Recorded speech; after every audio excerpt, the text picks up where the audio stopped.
Are you curious whether trains go up ramps, jump gaps, or just want to know other things that were missed since my last concise and thorough Animal Tracks Dinkum video? Well, don't move.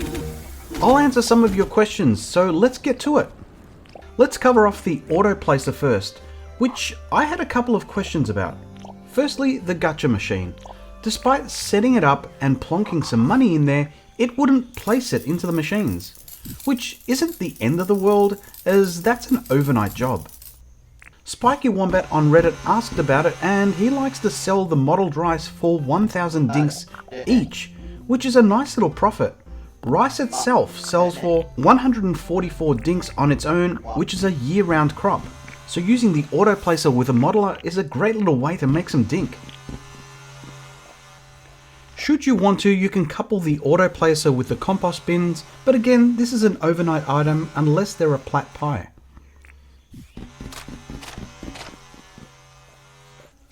What about the key cutter? Let's find out. Looks like it does this too. Also, I didn't state whether the auto placer works with the spinning wheel, which the answer is yes. I did wonder if I could throw a batch of power tools into the auto placer to charge when I'm doing other stuff. Unfortunately, it's a no for now. Also, the question was often asked about fish in the auto placer. Unfortunately, it doesn't work since you can't transfer live things into chests. But I have suggested to James to be able to take a fish and turn it into fillets at a cooking table or something like that, and then use the fillets as you do with flake. That way you can just pop them in. There's definitely a use for the auto placer for things that take a short amount of time, and I wouldn't waste it on things that work overnight or 2 days in cases. On screen is a list of machines with items from quickest to longest, so I'd definitely be favouring the items at the top of this list. Oh, don't forget to use windmills to speed up your processes. That said, there is a slight delay when the auto placer places things. I thought I'd give it a quick race with manual placing of apples over an automated approach.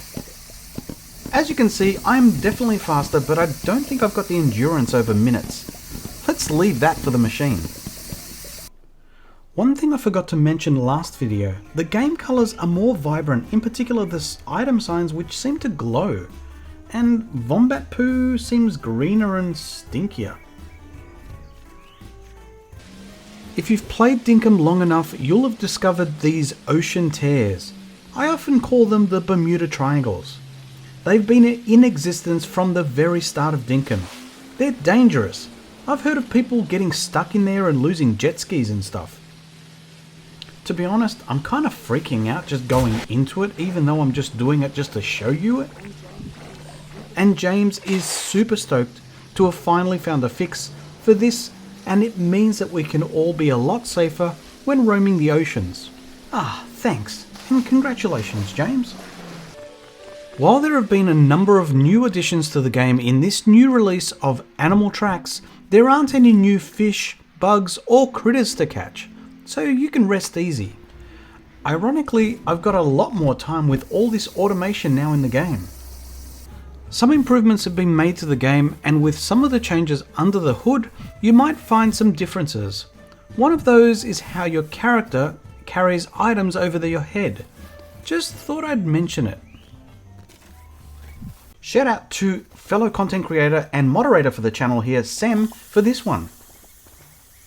Burley boxes have had their mechanic changed. Again. This time though, I think it's the best. Burley boxes that you normally get from Ted Sully, and traditionally burley is used to attract fish when fishing in real life.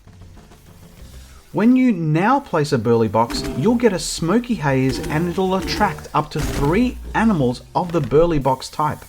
It's a cool effect of them spawning into the haze. This works for devils as well as sharks. After the 3 minutes are up, the burley will expire and you'll be left with an empty cage. You can keep it as a decoration if you want, but it will disappear if you try to pick it up. Now there has been some changes to the animal collection points. Animals can now run across the map, so be careful, and in particular the auto send isn't guaranteed. you'll have to send the animals a couple of times for it to send, so for this reason I'd recommend updating your traps to the stronger type. This gives you peace of mind in case you need to throw it once or twice more. I believe this is a solution to a multiplayer glitch, and I think it's here to stay. Like I said, I think.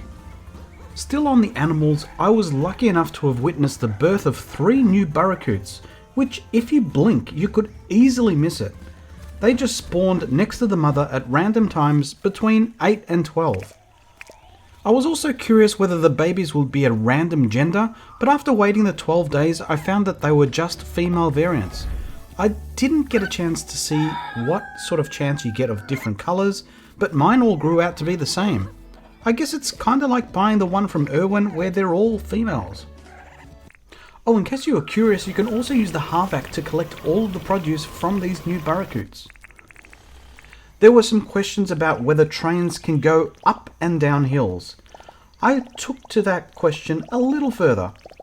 I built a track to the most highest level of the world where I couldn't print any more, and I went down as far as I could go, almost as close to the hot, and I couldn't dig any more. And I laid down the tracks. The tracks beautifully auto-rise when you square it off on a 2-edge tile. So let's take this train for a ride on my mini roller coaster. And as you can see, you can go both up and down to the lowest points of your island. What about a jump? Mrs. G challenged me to that. I set up a gap of 1 track at the top of the ramp and gave it a shot. I think I can, I think I can, I think I can, I think I can't. Dang. What about downwards? After all, the train looks like it's jumping. Boo! I couldn't do that either, it just stopped straight in its tracks. Sorry about that pun. While you can use the corner pieces, you can't join 2 loops of a track just yet.